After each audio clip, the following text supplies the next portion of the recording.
ಇವಾಗ ನಾವು ಮುಂದಕ್ಕೆ SIR ಇದು ಎಂಥ ಮತದಾರರ ತೀವ್ರ ಪರಿಷ್ಕರಣೆಯೋ ಅಥವಾ ನವೀಕರಣವೋ ಎನ್ನುವಂಥದ್ದು ಒಂದು ಚಿಕ್ಕ ಗೊಂದಲ ಇದೆ ಸರ್. ಲಕ್ಷ್ಮೀನಾರಾಯಣ ಸರ್, ಇದ್ರ ಬಗ್ಗೆ ನಾವು ಯಾವ ರೀತಿ ಈಗ ವಿಶ್ಲೇಷಣೆ ಚರ್ಚಿಸಬಹುದು? ಇವತ್ತು ನಾವು ಆಗ್ಲೇ ಪ್ರಾಸ್ತಾವಿಕವಾಗಿ ಮಾತಾಡಿದ ಹಾಗೆ ಇವತ್ತು ಏನೋ ಒಂದು ಮತದಾರರ ಪಟ್ಟಿ ಪರಿಷ್ಕರಣೆ ಇದೆ, ಇದು ಸಂವಿಧಾನಾತ್ಮಕವಾಗಿ ಬಂದಂತಹ ವಿಚಾರ. ನಾವು ಸಂವಿಧಾನದಲ್ಲಿ ನೋಡಿದ್ರೆ ಚುನಾವಣಾ ಆಯೋಗಕ್ಕೆ ಈ ಒಂದು ಅಧಿಕಾರವನ್ನ ಕೊಡಲಾಗಿದೆ. ಆರ್ಟಿಕಲ್ 326ರಲ್ಲಿ ಮತದಾರರ ಅರ್ಹತೆಯ ಬಗ್ಗೆ ಹೇಳ್ತದೆ. ಅದೇ ರೀತಿ ಆರ್ಟಿಕಲ್ 324 ಚುನಾವಣಾ ಆಯೋಗಕ್ಕೆ ಮತದಾರರ ಪಟ್ಟಿಯನ್ನ ತಯಾರು ಮಾಡಿ ಪರಿಷ್ಕರಿಸುವ ಸಂಪೂರ್ಣ ಅಧಿಕಾರ. ಈ ಒಂದು ಸಂದರ್ಭದಲ್ಲಿ ಚುನಾವಣಾ ಆಯೋಗವು ಮತದಾರರ ಪಟ್ಟಿಯನ್ನು ಸಿದ್ಧಪಡಿಸುತ್ತದೆ ಮತ್ತು ಪರಿಷ್ಕರಿಸುವ ಮೇಲುಸ್ತುವಾರಿಯನ್ನು ಇವತ್ತು ಕೂಡ ನಡೆಸ್ತಾ ಇದೆ. ಅದು ಸರ್ಕಾರದ ಮೂಲಕ. ಹಾಗಾಗಿ ಅವರಿಗೆ ಸಿಬ್ಬಂದಿಗಳು ಯಾರು ಬೇಕು? ಸರ್ಕಾರವೇ ಬೇಕು. ಚುನಾವಣಾ ಆಯೋಗ ಹೇಳಿದ್ರಿಂದ ಅದನ್ನ ಯಾವುದೇ ಸರ್ಕಾರಗಳು ಅಂದ್ರೆ ಅದನ್ನ ನಿರಾಕರಿಸುವ ಅದು ಸಂವಿಧಾನಾತ್ಮಕವಾಗಿ ಇರೋದ್ರಿಂದ ಇವತ್ತು ಆಗ್ತಾ ಇದೆ. ಇವತ್ತು ಕಾನೂನು ಪ್ರಕಾರ ನಾವು ಹೇಳುದಾದ್ರೆ 1950ರ ಜನಪ್ರತಿನಿಧಿ ಕಾಯ್ದೆ ಪ್ರಕಾರ RP ಆಕ್ಟ್ ಸೆಕ್ಷನ್ 21 ಅದರಲ್ಲಿ ಕೂಡ ಮತದಾರರ ಪಟ್ಟಿಯನ್ನ ಪ್ರತಿ ವರ್ಷ ಪರಿಷ್ಕರಿಸಬೇಕು ಅಂತ ಇದೆ. ಪ್ರತಿ ವರ್ಷ. ಆದ್ರೆ ಇವತ್ತೇನಾಗಿದೆ, ಒಂದು ರೀತಿಯಲ್ಲಿ ಚುನಾವಣಾಗ 5 ವರ್ಷ ಇರ್ಬೋದು, 10 ವರ್ಷ ಇರ್ಬೋದು, ಆ ರೀತಿಯಾಗಿ ಮಾಡ್ತಾ ಇದೆ. ಹಾಗಾಗಿ ಇವತ್ತು ಚುನಾವಣಾಗಕ್ಕೆ ಅನಿಸಿದೆ ಏನಂತಂದ್ರೆ, ಒಂದು ರೀತಿಯಲ್ಲಿ ಎಲ್ಲಾ ಕಡೆ ಏನು ಇವತ್ತು ಮತದಾರರ ಪಟ್ಟಿಯಲ್ಲಿ ನಾವೀಗ ಹೇಳುವಂತದ್ದು, ಒಂದು ಮನೆಯಲ್ಲಿ ಕುಟುಂಬದಲ್ಲಿ ಯಾರಾದ್ರೂ ಹಿರಿಯರು ತೀರಿ ಹೋದ್ರೆ ಬಹಳಷ್ಟು ಜನ ಹೆಸರನ್ನು ತೆಗಿತಾ ಇಲ್ಲ. ಅದೇ ರೀತಿ ಉತ್ತರ ಒಂದು ಕರ್ನಾಟಕದಿಂದ ಕಾರ್ಮಿಕರು ಬಹಳಷ್ಟು ವರ್ಷದಿಂದ ಬಂದು 10-12 ವರ್ಷಗಳಿಂದ ಬಂದು ದಕ್ಷಿಣ ಕನ್ನಡದಲ್ಲಿ ಕೆಲಸ ಮಾಡ್ತಾ ಇದ್ರೆ ಅವರು ಅಲ್ಲಿ ಹೋಗಿ ಮತದಾನ ಮಾಡ್ತಾ ಇಲ್ಲ. ಅವರು ಇಲ್ಲಿಯ ಒಂದು ಬದುಕಿಗಾಗಿ ಇಲ್ಲೇ ರೇಷನ್ ಕಾರ್ಡ್ ಮಾಡ್ತಾರೆ, ಆಧಾರ್ ಕಾರ್ಡ್ ಮಾಡ್ತಾರೆ, ಎಲ್ಲ ಮಾಡ್ತಾರೆ. ಆಗ ಅಲ್ಲಿಯ ಹೆಸರು ಮತ್ತು ಇಲ್ಲಿಯ ಹೆಸರು ಎರಡು ಕಡೆ ಅವರು ಎಲ್ಲಿ ಮತದಾನ, ಇಲ್ಲಿ ಆಧಾರ್ ಇದೆ, ಅವರು ಮನೆಗೆ ಏನು ನಮ್ಮ ಪರಿಷ್ಕರಣೆಗೆ ಬಂದಾಗ ಇಲ್ಲಿಯ ಇದು ತೋರಿಸ್ತಾರೆ. ಮತ್ತೆ ಅಲ್ಲಿ ಏನಾದರೂ ಗದ್ದೆ ಉಳುಮೆ ಮಾಡ್ಲಿಕ್ಕೆ ಹೋದಾಗ ನಮ್ಮ ಊರಲ್ಲಿ ಸಹ ಒಂದು ಹೆಸರು ಬೇಕು ಅಂತೇಳಿ ಅಲ್ಲಿಯೂ ಕೂಡ ಕೊಡ್ತಾ ಇದ್ದಾರೆ. ಹಾಗೇನಾಯ್ತು, ಎರಡು ಕಡೆ ಈ ಗೊಂದಲಗಳು ಇವತ್ತು ಬಹಳಷ್ಟು ಜನರು ಅದರ ದುರುಪಯೋಗ ಮಾಡ್ತಾ ಇದ್ದಾರೆ ಅಂತ ಚುನಾವಣಾ ಆಯೋಗಕ್ಕೆ ಕಂಡು ಬಂದ ಸಂದರ್ಭದಲ್ಲಿ ಇವತ್ತು ಪರಿಷ್ಕರಣೆಗೆ ಮುಂದಾಗಿದೆ. ಇದಕ್ಕೆ ಮುಖ್ಯ ಕಾರಣ ಅಂತಂದ್ರೆ ನಮ್ಮ ಪಶ್ಚಿಮ ಬಂಗಾಳದಲ್ಲಿ ಬಹಳಷ್ಟು ವಲಸಿಗರು ಇದ್ದಾರೆ ಅನ್ನತಕ್ಕಂತ ಅನುಮಾನ ಬಂದಾಗ ಸರ್ಕಾರ ಇವತ್ತು ದೇಶದಾದ್ಯಂತ SIR ಗೆ ಮುಂದಾಗಿದೆ. ಹಾಗಾದ್ರೆ ಸರ್, ಮತದಾರರ ಪಟ್ಟಿಯಿಂದ ಒಂದು ಹೆಸರು ಕೈ ಬಿಡುವಾಗ ಪಾರದರ್ಶಿ ಇದೆಯಾ ಪ್ರಕಾಶ್ ಸರ್? ಅಲ್ಲ ನೋಡಿ, ಸತ್ತವರು ಹೆಚ್ಚು ಮತ ಹಾಕ್ತಾ ಇದ್ದಾರೆ ಅನ್ನೋ ಸುದ್ದಿ. ಸತ್ತವರು ಹೇಗೆ ಮತ ಹಾಕ್ತಾರೆ? ಸತ್ತವರು ಮತ ಹಾಕ್ತಾರೆ, ನಕಲಿ ಮತದಾರರು ಇದ್ದಾರೆ ಎನ್ನುವಂಥದ್ದು. ಈ ನಕಲಿ ಮತದಾರರು ಮತ್ತು ಸತ್ತವರು ಮತ ಹಾಕ್ಲಿಕ್ಕೆ ಪ್ರಾರಂಭವಾದಾಗಲೇ ಪರಿಷ್ಕರಣೆಗಳು ಸ್ಟಾರ್ಟ್ ಆದವು. ಸ್ಪೆಷಲ್ ಇಂಟೆನ್ಸಿವ್ ರಿವಿಷನ್ ಅಂತ ಹೇಳ್ತಾರೆ ಪರಿಷ್ಕರಣೆ ಬಗ್ಗೆ. ಯಾಕಂದ್ರೆ ಪಾರದರ್ಶಕತೆ ನೋಡಿ, ಇದು ಸ್ಟಾರ್ಟ್ ಆಗಿರೋದು SIR 27 ಅಕ್ಟೋಬರ್ 2025ರಿಂದ ಅದು ಪ್ರಾರಂಭವಾಗಿರೋದು SIR ಎನ್ನುವಂತಹದ್ದು. ವಾಸ್ತವವಾಗಿ ಮೊದಲು ಆಗ್ತಾ ಇತ್ತು, ಪರಿಷ್ಕರಣೆ ಆಗ್ತಾ ಇತ್ತು. ಯಾವ ರೀತಿ ಪರಿಷ್ಕರಣೆ ಆಗ್ತಾ ಅಂದ್ರೆ ಮನೆಗೆ ಹೋಗಿ ಕೇಳಿ ಅವ್ರು ಇಲ್ಲಿ ಇದ್ದಾರಾ ಇಲ್ವಾ ಎನ್ನುವುದರ ರೀತಿಯಲ್ಲಿ. ಈಗ ಗೊಂದಲಗಳು ಯಾಕೆ ಬರ್ತಾ ಇದೆ ಅಂದ್ರೆ, ನಮಗೆ ಇಷ್ಟು ID ಕಾರ್ಡ್ಗಳಿದೆ, ನಮ್ಮಲ್ಲಿ ಆಧಾರ್ ಇದೆ, 2002ರಲ್ಲಿ ಇಷ್ಟು ಇರ್ಲಿಲ್ಲ, ಆಧಾರ್ ಇದೆ, ಪ್ಯಾನ್ ಕಾರ್ಡ್ ಇದೆ, ಆಮೇಲೆ ವೋಟರ್ ID ಇದೆ, ಆಮೇಲೆ ರೇಷನ್ ಕಾರ್ಡ್ ಇದೆ, ಪಾಸ್ಪೋರ್ಟ್ ಇದೆ, ಎಲ್ಲವೂ ಇದ್ದು ನಾವು ಇದನ್ನು ಕೇಳ್ತಾ ಇದ್ದಾರೆ ಎನ್ನುವಂತ ಒಂದು ಪ್ರಶ್ನೆ ಹುಡುತ್ತದೆ. ಮತ್ತೆ ಪಾರದರ್ಶಕ ಎನ್ನುವಂಥದ್ದಕ್ಕೆ ಸರಿಯಾದ ಒಂದು ಡೆಫಿನೇಷನ್ ಇಲ್ಲ. ಯಾಕಂದ್ರೆ ಈಗ ನಮ್ಮ ಮನೆಗೆ ಬಂದ್ರು ಒಬ್ರು BLO ಬಂದು ಒಂದು ಅಪ್ಲಿಕೇಶನ್ ಕೊಡ್ತಾರೆ, ಅಪ್ಲಿಕೇಶನ್ ಕೊಟ್ಟು ಇದನ್ನು ಭರ್ತಿ ಮಾಡಿ ಅಂತ ಹೇಳ್ತಾರೆ.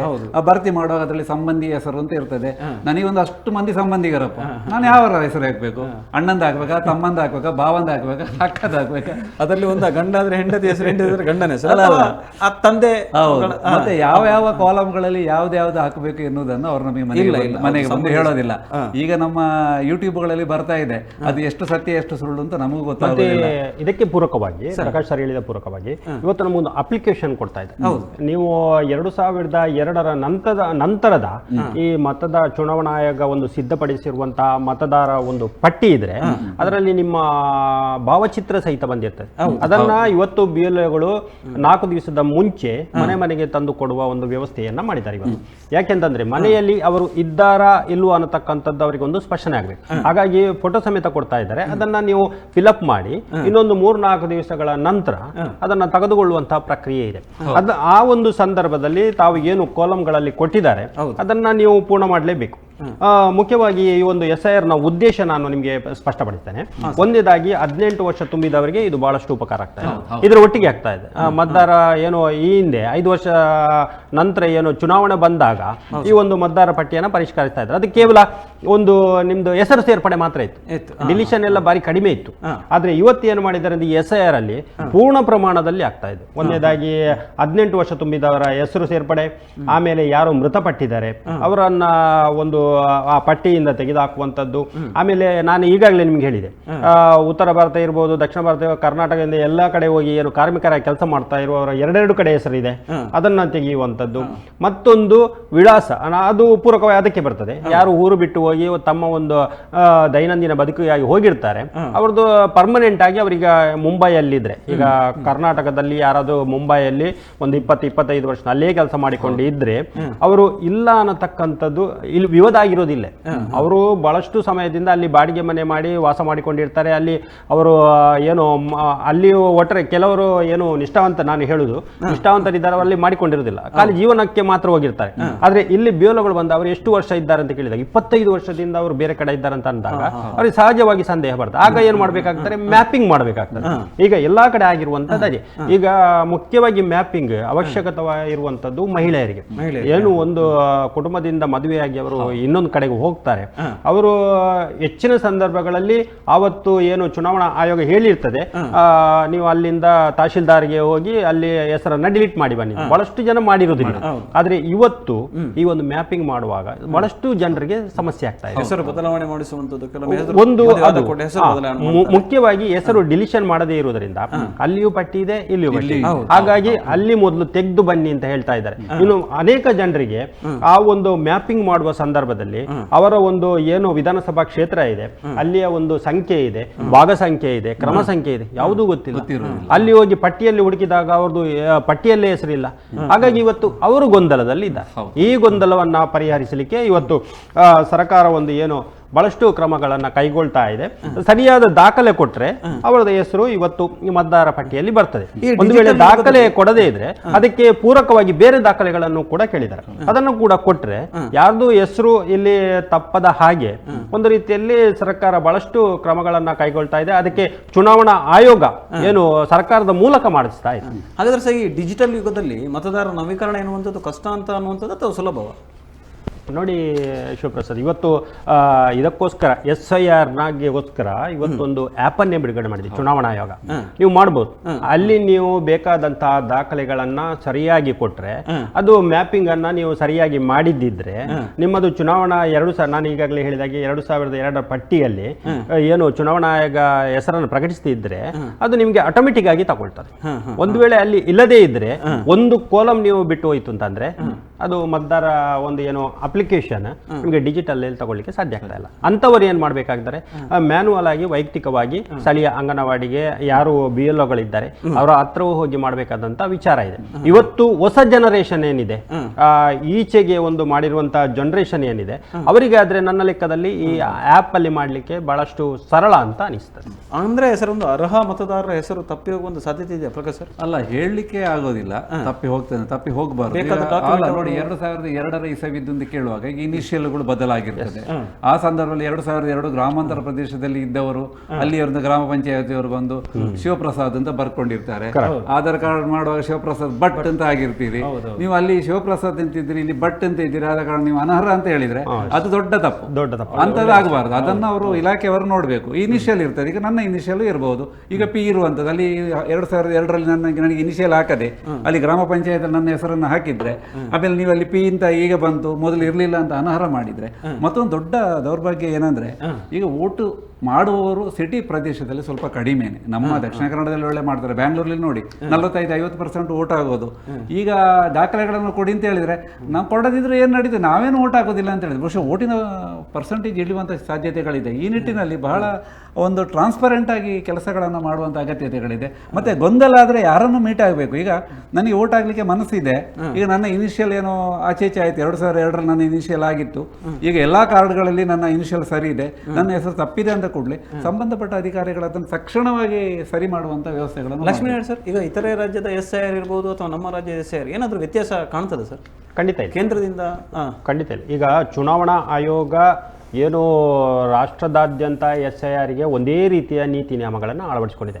ಈಗ ಎಲ್ಲರೂ ಮಾತಾಡ್ತಾ ಇರುವಂತದ್ದು ಏನಂತಂದ್ರೆ ಪಶ್ಚಿಮ ಬಂಗಾಳದಲ್ಲಿ ಲಕ್ಷ ಜನರ ಏನು ಮತದಾರ ಪಟ್ಟಿಯಿಂದ ತೆಗೆದು ಹಾಕಲಾಗಿದೆ ಅನ್ನುವಂತಕ್ಕಂಥದ್ದು. ಇಲ್ಲಿ ಮುಖ್ಯವಾಗಿ ಇರುವಂತದ್ದು ನಾನು ಈಗಾಗಲೇ ಹೇಳಿದ ಹಾಗೆ ಅವರ ಒಂದು ಏನು ಹಿನ್ನೆಲೆಯನ್ನ ಒಂದು ರೀತಿಯಲ್ಲಿ ಏನು ನೋಡದೆ ಮತ್ತೊಂದು ಸರ್ಕಾರ ಇವತ್ತು ನೋಡಿ ಸರ್ಕಾರ ಕೂಡ ಜವಾಬ್ದಾರಿ ಆಗ್ತದೆ. ನೀವು ಒಂದು ರೀತಿಯಲ್ಲಿ ರೇಷನ್ ಕಾರ್ಡ್ ಕೊಡ್ತೀರಿ, ಅವರಿಗೆ ಇವರು ಇಲ್ಲಿಯ ಗ್ರಾಮಸ್ಥರು ಅನ್ನತಕ್ಕಂಥ ವಾಸದ ಪತ್ರ ಕೊಡ್ತೀರಿ. ಅದು ಕೊಟ್ಟ ನಂತರ ಏನಾಗ್ತದೆ, ನಿಮ್ಗೆ ಅದಕ್ಕೆ ಪೂರಕವಾಗಿ ನೀವು ಹೇಳಿದಾಗೆ ಅವ್ರದ್ದು ದಾಖಲೆ ಎಲ್ಲ ಸರಿ ಇದೆ.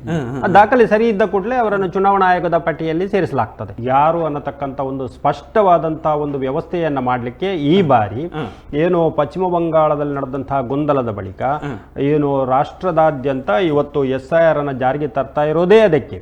ಇವತ್ತು ದೇಶದಲ್ಲಿ ಅರ್ಹ ಮತದಾರರು ಯಾರು, ದೇಶದ ಕೇಂದ್ರ ಸರ್ಕಾರ ಆಯಾಯ ರಾಜ್ಯ ಸರ್ಕಾರಗಳು ಏನು ಸೌಲಭ್ಯಗಳನ್ನು ಕೊಡ್ತಾ ಇದೆ ಬಡವರಿಗೆ ಮಧ್ಯಮ ವರ್ಗದವರಿಗೆ, ಅದು ನ್ಯಾಯಯುತವಾಗಿ ಭಾರತದ ಪ್ರಜೆಗಳಿಗೆ ದೊರಕಬೇಕು ಅನ್ನತಕ್ಕಂಥ ವಿಚಾರದಲ್ಲಿ SIR ಕೂಡ ಪ್ರಮುಖ ಆಗ್ತದೆ. ಇವತ್ತು ಮೊದಲು SIR ಪೂರ್ಣಗೊಳ್ಬಹುದು ಸರ್.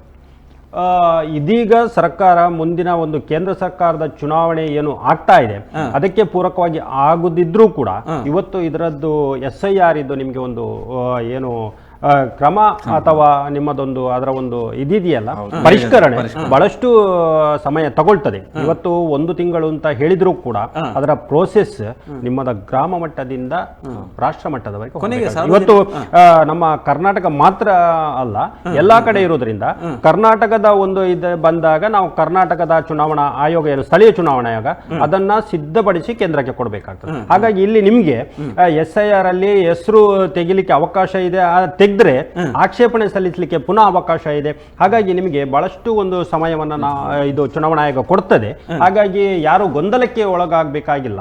ಒಂದು ರೀತಿಯಲ್ಲಿ ಪ್ರಥಮ ಹಂತದಲ್ಲಿ ಅವರದ್ದು ಹೆಸರು ಇಲ್ಲದೆ ಹೋದ್ರೆ ಆಕ್ಷೇಪಣೆಯನ್ನ ಸಲ್ಲಿಸಿ ಅವರಿಗೆ ಸರಿಯಾದಂತಹ ಆಧಾರವನ್ನ ಏನು ಪುರಾವೆಯನ್ನ ಕೊಟ್ಟು ಎರಡನೇ ಬಾರಿಯೂ ಕೂಡ ಅವರಿಗೆ ಹೆಸರನ್ನ ಸೇರ್ಪಡೆಗೊಳಿಸಲಿಕ್ಕೆ ಅರ್ಜಿ ಅದಕ್ಕೆ ಬೇಕಾದಂತಹ ಒಂದು ವ್ಯವಸ್ಥೆಯನ್ನ ಚುನಾವಣಾ ಆಯೋಗ ಮಾಡಿದೆ. ಕೊನೆಗೆ ಸಾರ್ವಜನಿಕರ ಸಹಕಾರ ಹೇಗೆ ಪಡಿಬಹುದು ಸರ್?